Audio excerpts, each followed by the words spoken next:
Okay, thank you very much. Appreciate you being here. Hasn't been so long, late last night. And we're having some very good times in our country. We're doing very well, except for the border. The border is a big problem. It's a very dangerous problem. And so I can talk all about the job numbers and how well we're doing on the economy. The stock market's up. I guess now we're over 30% since the election. So many good things are happening, but we have to take care of the border. And we're all working together. I really believe the Democrats and the Republicans are working together. I think that something will happen, I hope. Otherwise, we'll go about it in a different manner. And I don't think we'll have to do that, but you never know. In a few moments, I'll sign legislation continuing my administration's extensive efforts to combat the scourge of human trafficking. I spoke about it last night, human trafficking. It really hits a nerve. We're talking about, in many cases, women and children grabbed, thrown into the backseat of a car or thrown into a van with no windows, with no any form of air, tape put across their mouths, and they're brought across the border. And they don't go through checkpoints. They go through the emptiest spot they can find, with no walls, with no fences. I want to thank Vice President Pence, who's here, Secretary Nielsen, Acting Attorney General Whitaker, Secretary Azar, a woman known as Ivanka Trump. She's a great woman. Where is Ivanka? Good. Hi, Ivanka.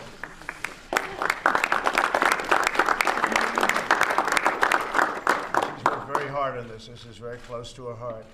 Deputy Secretary Sullivan, Administrator Green, Acting Director Vitello, Assistant Secretary Johnson, and Ambassador Richmond for being here today. It's a group of people that has really worked, and they worked hard. I also want to recognize a great friend of mine, a man who's done so well and so popular in the state of Ohio, Rob Portman. Where's Rob?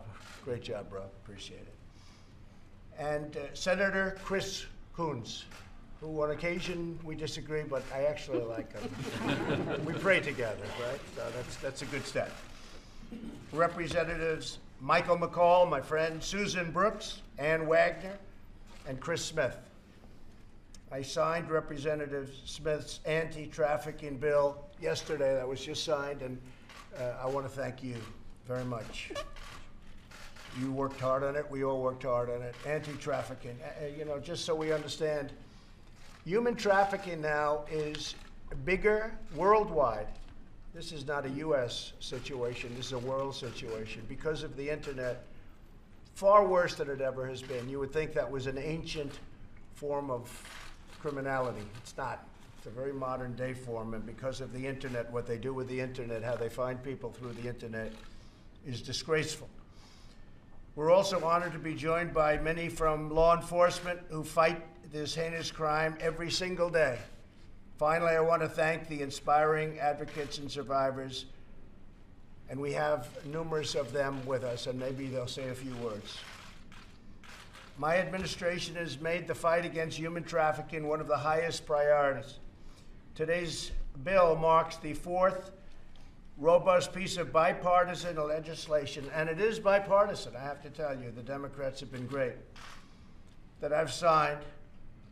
In just the last few weeks, we have a couple of others here that are already signed, having to do with the same situation. Little different, but all related. And it's just over the last couple of weeks that we've signed this. It's been a very strong priority, but it's not easy getting everyone together. But this was, Chris, I would say about as easy as it gets, because this is a problem that there is no definition of the other side. There's only one side. So I want to thank Democrats for helping us out with this one. But still much work remains. We cannot defeat the menace of international human trafficking if we do not secure our border. They're bringing them through the border. That's where they're coming from in this part of the world. All over the world, but in this part of the world, they're bringing them through the border. They're driving in, and they're not going through checkpoints, because you can't have 4 or 5 people sitting in the back of a car with tape over your mouth and your hands tied and go through somebody that's checking out your car or your van. Unsecure borders allow traffickers clear passage to transport their victims. and into the United States is very easy to come. All you do is drive 20 miles one way or the other, and you'll find an open spot where there's no protection. And then you'll go hundreds of miles where you'll see pure open spots. In fiscal year 2018, ICE made more than 1,500 human trafficking arrests, mostly sex trafficking. I'd like to ask Acting Attorney General Matt Whitaker and Assistant Attorney General Eric Dreiban to say a few words about the recent case that dismantled a Mexican sex trafficking organization that was brutal, that operated in the United States and horrendously abused young women from Latin America. A brutal, brutal situation. Could I ask Matt to say a few words? Thank you, Mr. President. I agree with you. Human trafficking is a scourge on humanity internationally and here in the United States, and it's something the Department of Justice is absolutely committed to ending, and something for which we have leadership in the federal government and across the country in law enforcement to do all we can to prevent these horrific cases from happening. We're going to prosecute those that engage in these offenses wherever we encounter them, and we will bring justice to the victims of these crimes. While human trafficking happens both internationally and domestically, undoubtedly human trafficking and the criminals who engage in it significantly are aided by a porous and unsecure southern border. We need to be able to control those who are entering and leaving our country, and a southern border that is not secured exacerbates the incidence of human trafficking. There is a broad bipartisan support, as we see here today, to end human trafficking. There should be broad bipartisan support to secure the southern border so that we can more effectively combat human trafficking. We need a secure southern border, and we need Congress to do something about it. And I'm going to turn to Eric Dreiban, our Assistant Attorney General for the Civil Rights Division, to talk a little bit about a case that we just announced some convictions in. I also want to introduce Rich Donahue, the U.S. Attorney for the Eastern District of New York, whose office prosecuted that case. So go ahead, Eric. Well, thank you, Matt. Thank you, Mr. President. First of all, thank you for prioritizing the prosecution of human trafficking here in the United States. The case that Acting Attorney General Whitaker mentioned was a very complicated, long-running human trafficking case where Mexican nationals were engaged in trafficking young girls and women across the border, smuggling these women across the border into the United States and forcing them into prostitution. Working with the United States Attorney's Office in Brooklyn and in Atlanta, as well as the Department of Homeland Security, the Justice Department obtained convictions of 8 of these individuals, and earlier this week, 5 of the 8 were sentenced to extensive prison sentences.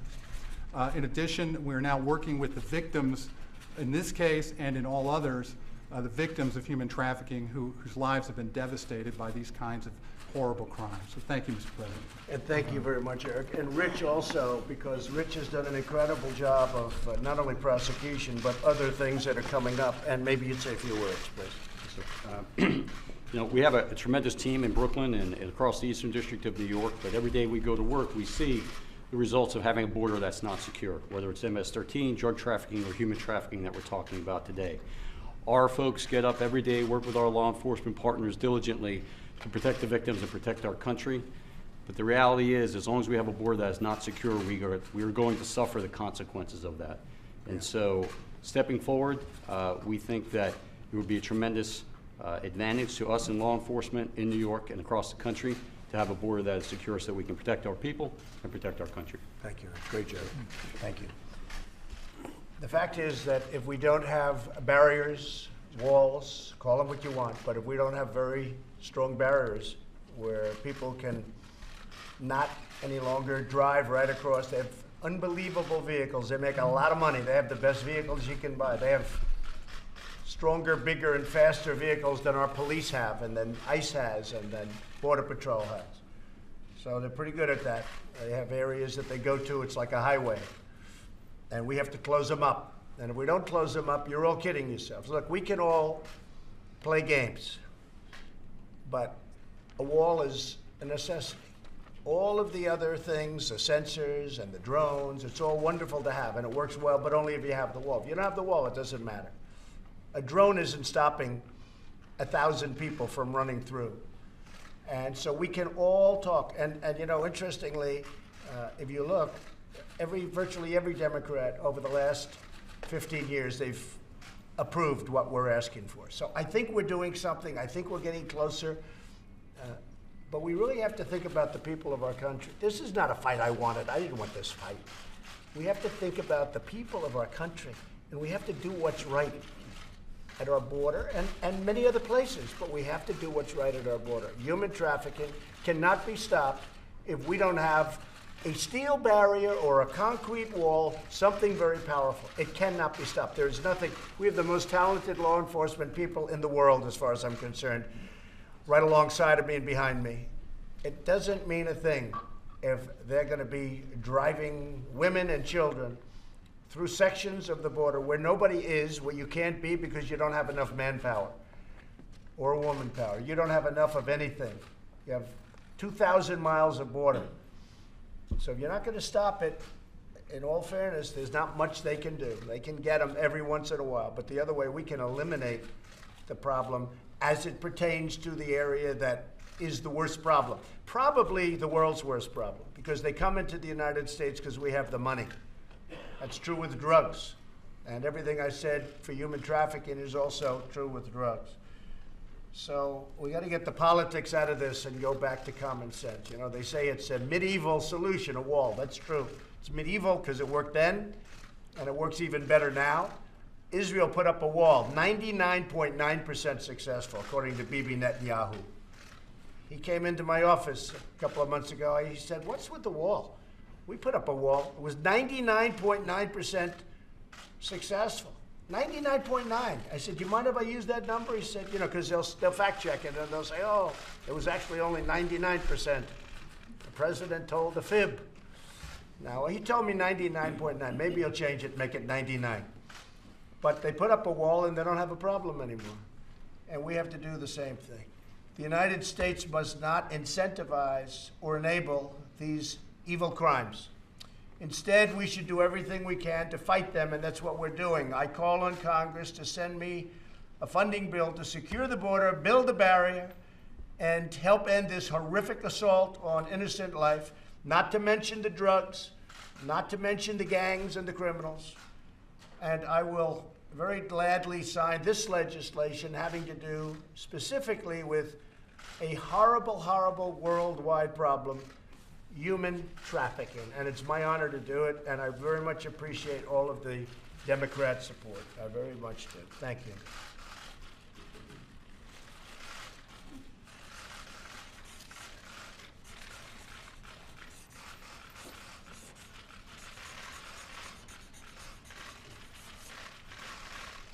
Okay. Thank you. I'll get this to someone. We're going to pass this around. We'll pass